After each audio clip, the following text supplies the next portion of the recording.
സമുദ്രത്തിൽ മഴ പെയ്യുന്നത് വെറുതെ. വയറു നിറഞ്ഞവനെ വീണ്ടും ഭക്ഷണം കൊടുക്കേണ്ട കാര്യമുണ്ടോ?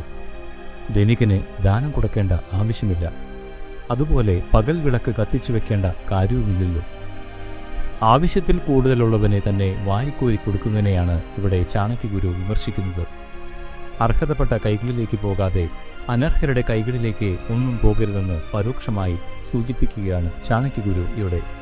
ഈ പുതിയ കാലഘട്ടത്തിലും ഗുരുവിൻ്റെ ഈ വാക്കുകൾക്ക് വളരെയധികം പ്രാധാന്യമുണ്ട്. ഒരു ചെറിയ വിഭാഗത്തിൻ്റെ കൈകളിലേക്ക് സമ്പത്ത് എത്തിച്ചേരുന്ന ഭരണാധികാരികൾ, അതിന് കൂട്ടുനിൽക്കുന്ന പട്ടിണിപ്പാവങ്ങളായ വലിയൊരു വിഭാഗം ജനങ്ങളുള്ള രാജ്യമായ നമ്മുടെ ഭാരതത്തിൽ അർഹതപ്പെട്ടവൻ്റെ വലിയൊരളവ് ഇവിടുത്തെ രാഷ്ട്രീയക്കാരും ഉദ്യോഗസ്ഥരും തട്ടിയെടുക്കുന്നുണ്ട്.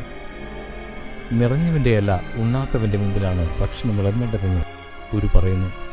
ധനികന് യാതൊരു പരാതിയുമില്ലാതെ ഇവിടുത്തെ ബാങ്കുകൾ കടം കൊടുക്കുന്നു. എന്നാൽ പലതും ഖജനാവിലേക്ക് തിരിച്ചെത്തുന്നില്ല.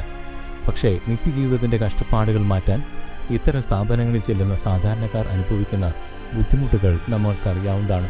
അതിനാൽ സമുദ്രത്തിൽ മഴയില്ലെങ്കിലും കുഴപ്പമില്ല, മരുഭൂമിയിൽ പെയ്യട്ടെ. പകൽ ലോകത്തിന് മുഴുവൻ വെളിച്ചം നൽകുന്ന സൂര്യ തേജസ്സുള്ളപ്പോൾ വേറെ വിളക്കെന്തിനാണ്?